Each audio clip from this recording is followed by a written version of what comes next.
Welcome to Planet Microcap. I'm your host, Robert Kraft, and joining me today is Jason Simpson. He's the president and CEO of Orla Mining. It's a publicly traded company. I got two symbols for you: OLA on the TSX and ORLA on the NYSE. And Orla Mining will be presenting at the upcoming Precious Metal Summit Beaver Creek, happening September 13th through 16th, 2022. For more information, please visit precioussummit.com. And with that, Jason, thank you so much for joining me today. How are you doing? Very good, Robert. Thanks for taking the time to talk with me. Absolutely. Well, thank you. So we actually did an interview together about 2 years ago. But before we get into all the updates and highlights and all that kind of stuff, can you start us off with that quick overview of Orla Mining? Sure thing. And I always like to frame that first because I think that's instrumental in some of the success that we've had.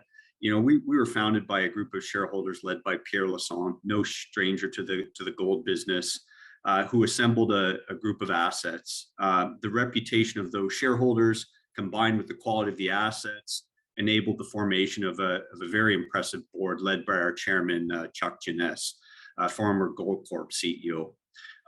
Together with the shareholders and board, they were able to attract a management team, and that's what started the company. And that combination of shareholders, board, and management team had a vision of creating a mining company and building out a mining company consistent with some of their successes of the past.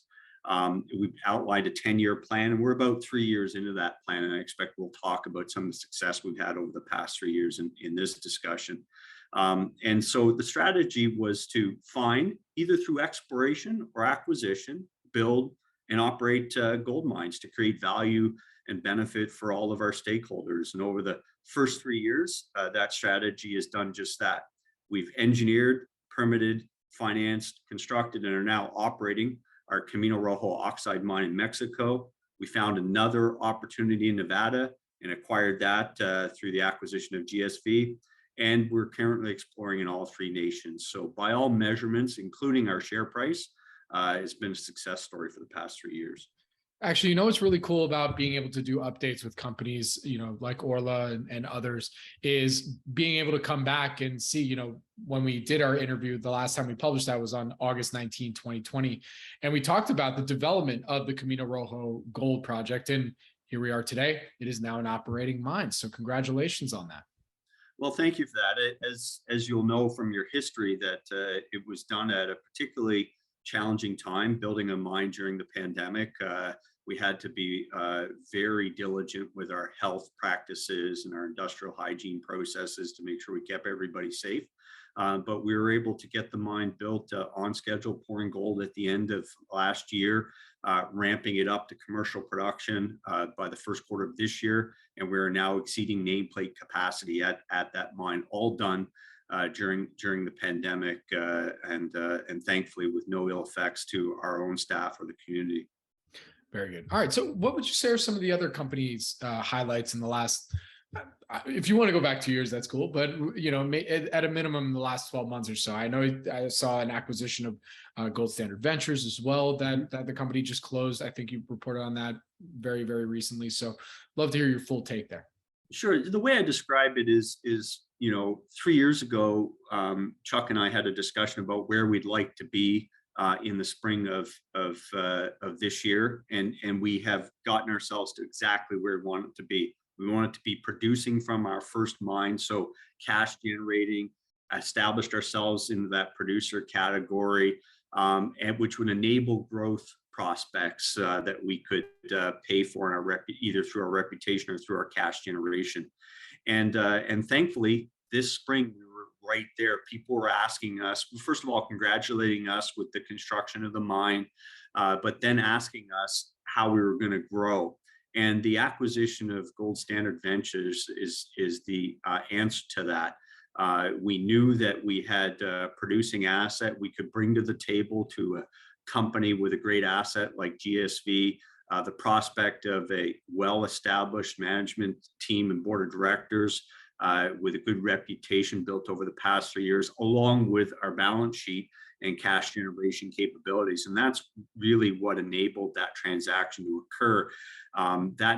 That team that had the asset was certainly capable of developing it, but saw the value for their shareholders in putting into the hands of a company like ours that could answer any questions about financing immediately, as well as bring their reputation of development construction expertise.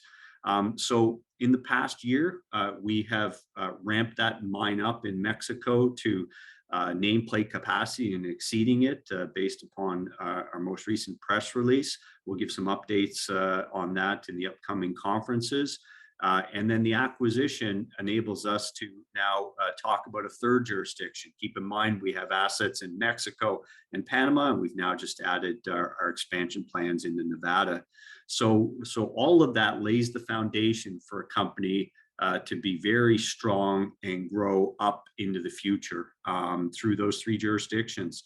We'll shortly be announcing some exploration results that we've been working on this year.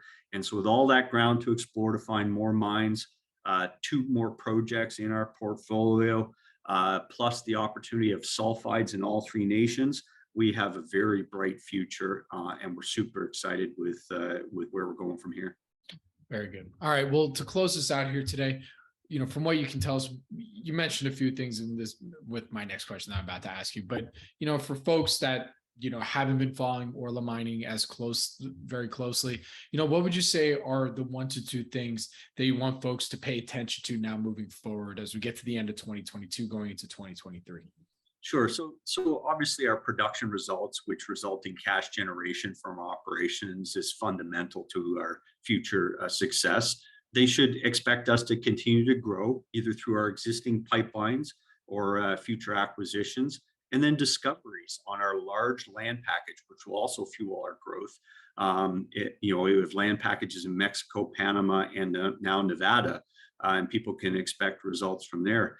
Through that combination of events, I think people can expect the cadence that we have set over the past 3 years of value growth in our market cap to continue for years to come.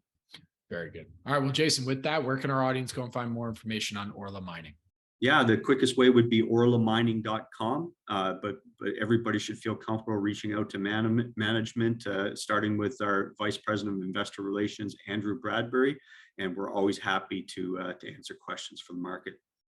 Very good. Well, Jason, thank you so much for joining me today. I really do appreciate it. Good luck, stay safe, and we'll see you in Beaver Creek. I'll see you there. Thank you, Robert.